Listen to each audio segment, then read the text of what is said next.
Tumutukoy ba sa Ama o sa Anak? Si Kristo tinawag ding Ama. Hindi yun ang tanong. Si Kristo tinawag ding Ama.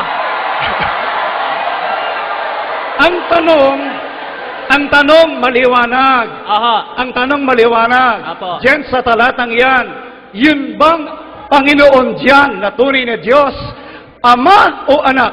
Si Kristo tinawag din pong Ama.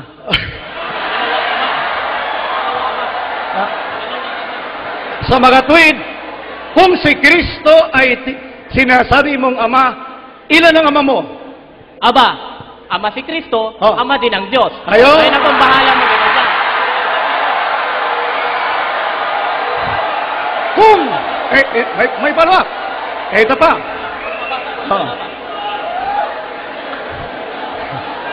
Sa Malakyas. Quiet please, quiet. Sa Malakyas 2:10. Ilan ang Ama? Isa o dalawa? Isa. Isa! Oh. Sunod. Sige po, sunod na tanong. Sunod na tanong. Sus Sunod na na po. tanong. Sunod na tanong. Nabasa mo ba ang unang Korinto 8:6? Nabasa ko na po. Nabasa mo? Apo. Sino ang manlalalang ayon sa unang Korinto 8:6? Diyos po ang binanggit doon. Ama, Hindi. Diyos. Oh, sa magandang balita, sino ang manlalalang? Ang anak o ang ama? Hindi ko po binanggit yung 1 Korinto kanina. Magtanong po kayo sa sinabi ko. Hindi. Mamaya, gagamitin ko rin po yan. Kahit hindi mo binanggit, Oh, hindi mo ba kayang sagutin yan? sinagot ko na po. Ayaw nyo lang ng sagot ko. Ha? Di ba nasa Biblia yung Sinagot unang ko na Korinto 8:6? Ano po? Oh. Ayon sa unang Korinto, sino ang lumalang ng lahat ng bagay? Ang anak o ang ama? Ang Ama. Ang ama! Ulitin ko po. Ulitin ko po. Kaya kong patunayan na si Kristo Ama rin. Ayun. Ha? Yun yun. Susunod pong tanong. Sa makatwid, nang sinabi ni Apostol Pablo, sa ganang atin, iisa lamang ang Diyos, ang Ama. Tinatanggap mo yon? Tinatanggap po namin iisa ang Diyos. Tinatanggap po namin ay iisa ang Diyos. Tinatanggap. Mr. Ventilasyon, Sir, paintulot nyo, wala po kaming doktrina na tatlo ang Diyos o dalawa. Wala ka. Isa rin ang Diyos na kinikilala Huwag kang namin. magpaliwanag. Ang tanong ko, nakabatay sa unang Korinto 8:6. Aha. Ha? Ayon sa unang Korinto 8:6, sino ang iisang Diyos? Ang anak o ang ama? Maliwanag po ang pagkasagot Sino? dyan. Sino? Ang Ama. Thank you! Pero yun na nga po, kagaya ng aking sinabi, kaya kong patunayan na si Kristo Eto Ama pa. din. Ha? Ito sunod na tanong. Oh, sunod na tanong. Kung ang anak, ang sabi mo kanina, ang anak ang lumikha ng langit at ng lupa at ng lahat ng bagay. Yan ang sabi mo kanina, di ba? Binasa ko po sa Biblia. Sige. Kahit na binasa mo, Binasa ko po. ang sabi mo, ang anak lumikha ng lahat ng bagay, yung ama, ano Time's lumikha? up. Time's up po.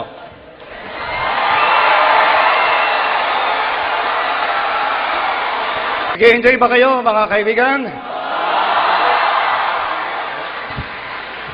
Masaya tong ating debate na ito, di ba? Kaya lang, medyo may nahahalata na kayo sa ating kaibigang Thompson. Dahil sa madalas na sabihin niya, pagka tinatanong natin yung nasa sa Biblia, hindi raw niya ginamit yon.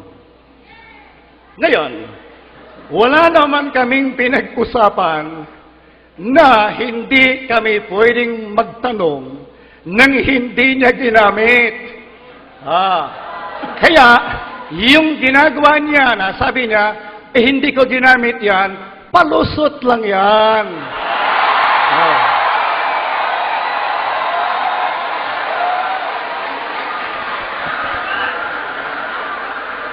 Ngayon, puntahan natin yung unang talatang ginamit niya. Alam niyo, napakahalaga niyang talatang yan. Dahil sa Hebrew Bible, isa po yan sa mga talata na nakalagay yung salitang Elohei Emet o sa Tagalog ay tunay na Diyos. Ngayon, kaya raw daw niya ginamit yon dahil daw sa nakalagay doon sa talatang yon na ang Diyos ay manlalalang. Hindi tayo tumututol na ang Diyos ay manlalalang. Yun ang talagang doktrina sa Biblia. Pero, meron siyang itinago doon, ngayon naman ang inilitaw natin. Ano yung inilitaw natin sa Jeremias 10:10? Na ang nakasulat, ito po, ngunit ang Panginoon, ang siyang tunay na Diyos. Siya ang Diyos na buhay, ang haring walang hanggan. Ano ho ang nakasulat sa talatang ito? Na doon natin siya tinanong kanina. Ang sabi rito, sino ang tunay na Diyos? Sagot, ang Panginoon, ang tunay na Diyos. Kaya itinanong natin kanina sa Kanya, sino yung Panginoon na yan? Na yan ang tunay na Diyos? Yan ba ang anak? O yan ang ama? Kaya, salamat doon sa batang sumagot. Alam ng bata ay sagot eh.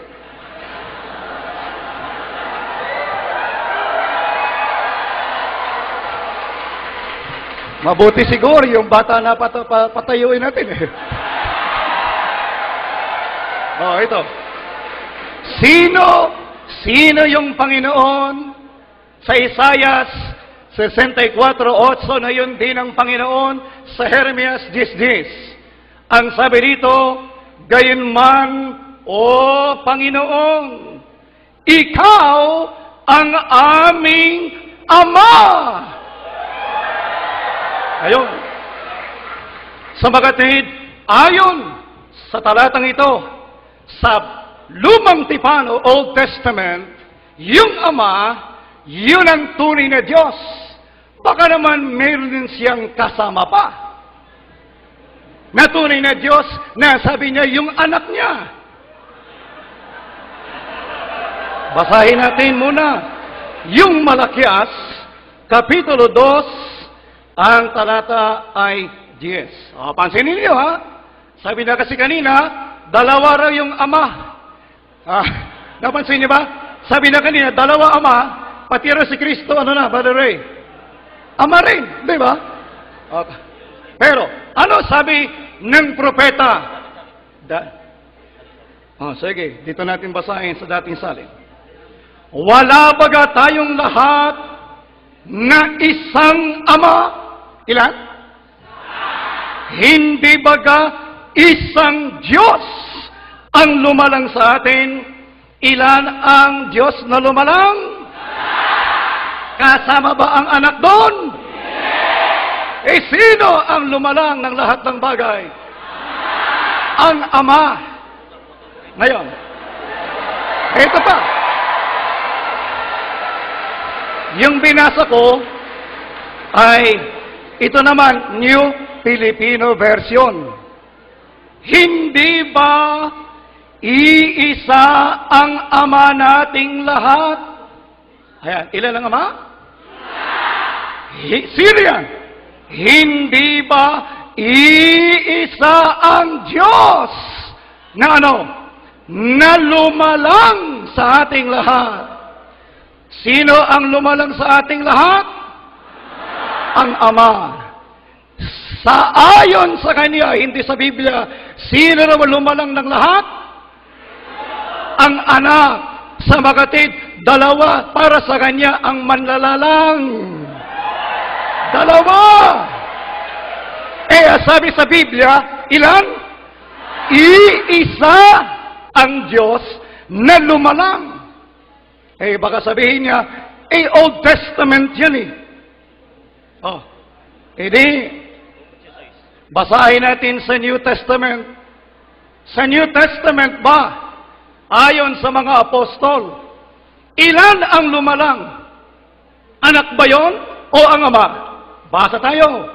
1 Corinto 8:6. Saganang atin. Hindi ka sagana sa kanila, ha? Saganang atin. Hila ng Diyos ay iisa lamang ang